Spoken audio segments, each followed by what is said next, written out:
Tall Tale TV. Whole Lotta Shakin, a Tony Mandolin short story by Robert Beers. Chapter 2. Tony! Someone was shouting, but all I wanted was to keep sleeping. At least that nightmare had passed. Tony, wake up! It was Frankie. What was he doing in my bedroom at this time of day? I opened one eye and growled. Do you know what time it is? He looked down at me. What was he doing in his private investigator getup, complete with fedora? And then it hit me. The quake. Frankie! I said, sitting up. The sinkhole! And then I looked around. I was sitting on cobblestones, and people in costumes were looking at me. I asked the big guy. Where are we? He turned in a slow circle, saying, I don't know. Clear off the bloody straight! I heard hooves clopping and jumped, just as a for-real horse-drawn cart went trundling by. Frankie said, I don't think we're in Kansas anymore, Tony. Not funny, big guy. I wasn't joking. What was that tube he was shooting at us with anyway? A transporter? He headed over to the sidewalk. I noticed it was wooden. I joined Frankie on the sidewalk. The storefront next to us looked old-fashioned, but it didn't look old. I wondered, could we have been taken and dumped into a movie set? One of the few remaining lots where they still had entire town mock-ups? I said to Frankie, keeping my voice down, Look around for cameras, or anything else that looks out of place. An old touring car went chugging by. But again, it didn't look all that old. I was getting a very strong feeling of being out of place in more ways than one. He murmured, You mean like us? I nodded, not feeling like arguing the point. Yeah, like us. You fellas new in town? I looked up and found myself looking at a man right out of history. A policeman, but not of the era I knew. He had a helmet on with a big brass star on it, a high-necked, deep blue woolen uniform coat held closed by brass buttons and a silver multi-pointed star pinned to his left chest pocket. He had an old-fashioned police truncheon in his right hand. I stood and took off my fedora to show respect. Why, yes we are, officer, I replied. And then I added, I guess it kinda shows, doesn't it? He relaxed, sliding his truncheon into its holder, and then smiled. Well, let me guess. You're trying to find one of the hostels for newcomers and got lost, right? He glanced at Frankie and added, Try the post house. They tend to be friendlier to the Negroes, even giants like your friend there. I smiled back. Thanks, I said, and then asked, which direction is it? He pointed west and then tipped his helmet. Stay out of trouble now, and started walking east. I said to Frankie, We need to find a paper. He replied, I don't see any dispensers. If what's happened what I think has happened, we won't see anything like that. Not for about 50 years. I think we've gone back in time. He was silent for a bit and then whispered, I think I need a drink. When you've had experiences like the big guy and I have had, you'll understand why he reacted that way. I started walking, noticing the old cable car rail down the middle of the street. I'm with you on that, big guy. Let's find this post house. I hear they're real friendly with the Negroes. Oh, shut up. We got some stares as we both laughed out loud. The post house was a white, 3-story building, about a block off the wharf, which we could both easily see from the street. The end of the Wharf Market building, what Market Street was named after, jutted into the picture just on the left side of our view. From that point on, we saw masts, rigging, and the figures of sailors clinging to some. This is weird, Tony, Frankie muttered. Really, really weird. I replied, I'm right there with you, big guy. And you know something else? What's that? I don't think they take plastic. Oh my God. The foyer of the post house looked, as with everything else we'd seen, like it had come out of a historical record. The furnishings, the wallpaper, everything had that feel of a time long ago. A man sat in one of the cloth-covered armchairs reading a paper. The masthead on the front page read, The Chronicle. His costume said turn of the century, as did his haircut and mustache. Excuse me, sir, I said. He looked up at me, his expression showing both confusion and curiosity. Yes? He asked. I pointed at the paper. Are there other copies of that available? He nodded and pointed at the reception desk. On the counter, he replied. The place was full, which wasn't surprising. If I remembered my history, one of the few subjects I was actually interested in during high school, pre-quake San Francisco had a booming population of over 300,000 souls, making it one of the top 10 most heavily populated cities in early 20th century America. Immigration was way up there, especially among the folks of my background, the Italians. I made my way across the room and grabbed one of the papers. The clerk didn't object, but that may have been because Frankie and I were almost twice the size of anyone else. I'd forgotten about that. It was going to be kind of like walking among hobbits. Most of the population was closer to 5 foot in height instead of 6. I wondered what they were thinking about Frankie. The city was a lot more inclusive when it came to blacks than the rest of the country, but he still had to look like something out of a fantasy to them. I grabbed a chair and sat down. Whoever had planned the hostel had thought ahead. There was plenty of places to sit. I also smelled food, which got me thinking about my rather empty stomach. Frankie took the chair next to me. We were still getting a lot of looks, which could be for any number of reasons. Unfolding the paper, I found the date, March 4th, 1906. These people, no, correct that, we had just about 6 weeks before everything changed. Oh, look, Frankie said, leaning over and pointing at a story on the back of the paper, reading, that wild tribe of the Philippines, whose ruling passion is the cutting off of human heads, have established a village after the manner of their native habitations at Central Park on Market Street. He looked closer and said, The writer's E.M. Swifthook. Huh. Now why does that name sound familiar? I looked over the top of the paper at him. Yeah, the Igorots. The park was around 8th Street, if I remember. Right up Market. The Civic Plaza's there now. The old City Hall didn't survive the quake. He looked at me and said, Tony, I'm getting hungry. I nodded. Like I said, they don't take plastic, and I doubt they'd recognize the bill I do have. We could try, he said mournfully.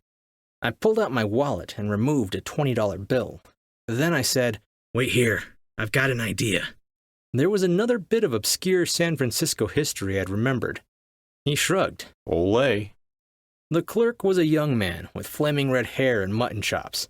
I almost asked him if he knew how to play Whipping Post by the Allman Brothers. He could have been Dwayne's size, a bit shorter than me, but rail thin. I showed him the 20 I had and asked, Can you break this? He stared at the bill and then took it. What's this? He asked back. Are they changing the money again? I just looked at him and shrugged. Seems to be mostly with 10s, but I hear a few of the others are getting it too, like this 20. Don't you know it, he said. I've got about 4 or 5 different kinds in the cash box. The bank doesn't care. They take them all. Never seen a 20 like this, though. I thought, kid, you have no idea. Then I said, Yep, tell you what, if you can give me $10 in coins, I'll let you keep the extra 10 from that when you turn in the money to the bank. He shook his head. I don't know. That's an awful lot of money. I'd feel like I cheated you. I smiled. Don't worry about it. I'm mostly interested in the convenience and don't have time to go to the bank myself. I leaned forward and whispered, I'm an inventor, and I've got a lot more where that came from. Well, the last part wasn't a blatant lie. Reaching into my coat, I pulled out the cheap ballpoint pen I carried and held it out to him. Is that a pen? He asked. How does it work? I don't see a nib or a plunger. See that button on the end? I said, pointing. Press that once and start writing. After clicking the pen, he started writing and said, Wow, it's so smooth. No dipping, no mess, no ink on your clothes or hands, I said. So what about that $10? Frankie looked up as I approached him. His eyes widened as I dropped 5 silver dollars into his hand. What did you do? You didn't rob? I cut him off. No, and keep your voice down.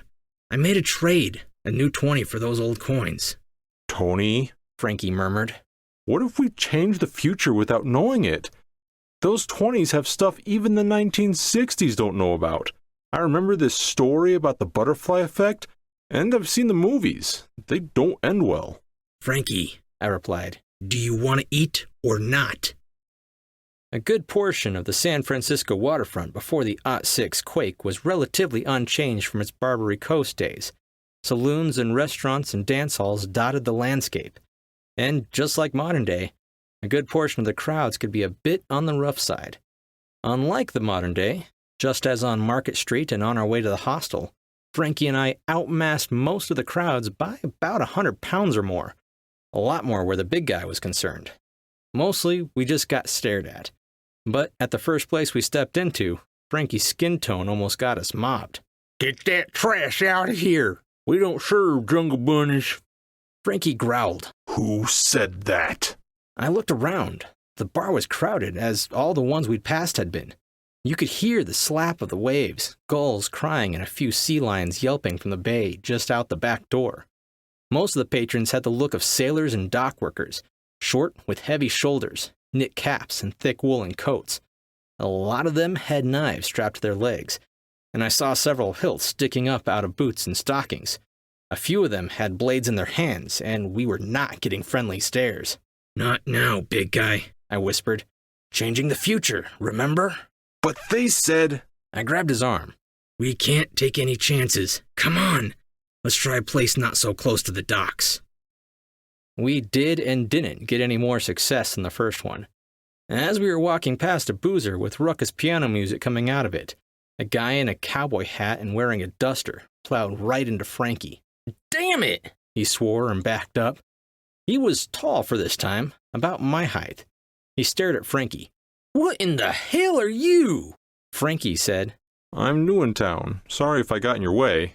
I noticed the gun strapped to the cowboy's hip. It was a pretty fancy rig, built for fast draw. Oh, God, I thought. A gunfighter. The fellow's eyes narrowed, and he stepped back a little farther. I hate darkies, especially ones who can't keep out of a man's way. I was picturing the big guy in the street with a hole in his chest when one of the city's finest interrupted the coming tragedy. What's going on here? The gunslinger glared at Frankie. This ain't over. He growled and turned to stalk off. The cop looked at us and said, This isn't a part of town where you want to be wandering around, especially with your friend there. I'd suggest going that way a couple of blocks. He pointed west. After saying thanks for the advice, we headed back towards the intersection of Market and the Wharf district.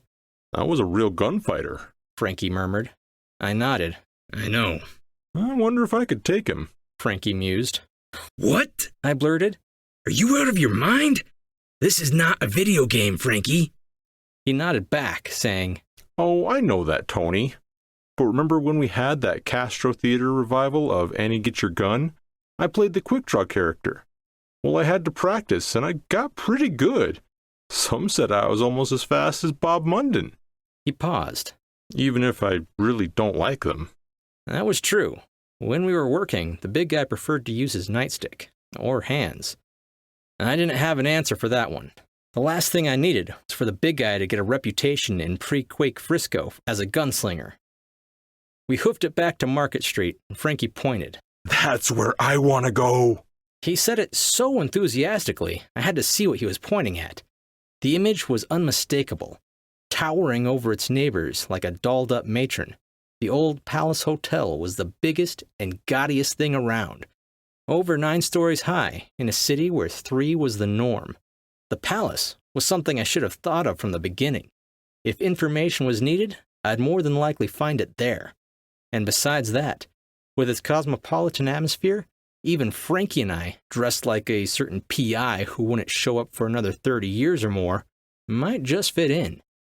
Trolley cars, drawn by horses, competed on the street with a wide assortment of early cars and trucks, along with horn-drawn wagons, buggies, and bicycles. It looked like either side of the trolley rails could be where the lanes were, but not based on what I saw. It seemed to be more like pick an opening and go for it was the name of the game. I was pretty sure there was no such thing as a DMV in existence. I remembered seeing an old silent movie clip of Market in 1900, but seeing it in reality was something else altogether. About a half block from the hotel, we were stopped again by a member of the city's finest. This cop was a bit bigger than the last one, and something about his face looked familiar.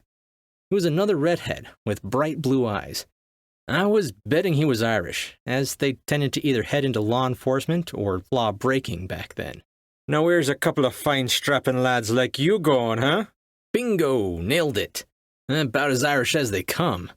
I decided to try the truth. Well, as much as I could afford. From the dock area, officer.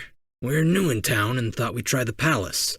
He looked at us, nodded as if running the story through his BS detector, and then said, Sounds good. But tell me this. What do you do for work? We can't have flim-flam buggers adding to the crowds, you know. I pulled up my license and flipped it open. Well, officer, if you must know, we're on a case for a client, and if I don't miss my guess, we'll earn a fair amount just by listening to the talk in the bar. He peered at the license and then muttered, Well, don't that beat all. They're licensing you fellows now. He leaned back and then looked at me, and then at Frankie. Pinkertons. I caught on and said, No, private contractors. There's less of a chance of having to deal with corruption upstairs, if you catch my meaning. The officer nodded. Aye, that I do. I like that. Good man. He whacked me on the side of the arm. Good man. So, 'tis Anthony Mandolin I see on the card. Any relationship to Old Man Mandolin up on the wharf? My heart almost stopped. I'd forgotten about that. My great-grandfather had started up near the area now called Fisherman's Wharf. He ran a small stall and owned his own small fishing and crabbing business. I'd never met him, but my father had told me hundreds of stories about him and his steadfast, unbending integrity, even in the face of what became Frisco's own version of the mafia. I said, working to keep my voice steady, Sort of. From what I hear. And you are? Officer... He held out a hand and replied, Monaghan. Officer Patrick Monaghan, at your service. I was going to need the paddles if this kept up. I shook my head and said, Nice to meet you, Officer Monaghan. I'm Tony, and the big guy here is Frankie. He looked up at Frankie, who tipped his hat, saying, Officer. In his best Michael Clark Duncan bass, and shook his head. I don't imagine you get too many who tried to fight, do you? I chuckled. Not too often. Officer Monaghan tapped his helmet with the tip of his truncheon and walked off, whistling. Frankie grabbed my arm and squealed. Tony, do you know who that could be? I nodded. Yeah, I know exactly who that was. Pat's named after his grandfather, an Irish copper who came over from the old country. And it looks like his grandfather knew my great-grandfather, who I'm named after. And before you say anything, no, we are not going visiting. But... I turned and said as carefully as I could, I'd rather not take the chance of not being born. Get it? I mimicked butterfly wings. Oh, gotcha. We walked into the Palace Hotel. Whole Lotta Shakin is a short story by Robert Lee Beers, author of the Tony Mandolin Mysteries, the best unknown supernatural mystery series on the planet. The Tony Mandolin Mysteries take place in and around today's San Francisco, and in style are a mashup of Nero Wolfe, Harry Dresden, and the Vimes novels of the immortal Sir Terry Pratchett. There are 7 finished novels in the series, an 8th in the works, and several short stories offered for free on Kindle Unlimited. If you go to asmbeers.wixsite.com/RobertLeeBeers, everything is there and more. So that's it for Chapter 2. Just 5 more episodes to go. I wish I could record this for you guys all at once, but my boss might complain if I took a week off work to do it. Besides, it builds tension this way, right? I want to take a second to thank everyone who's been coming on board recently.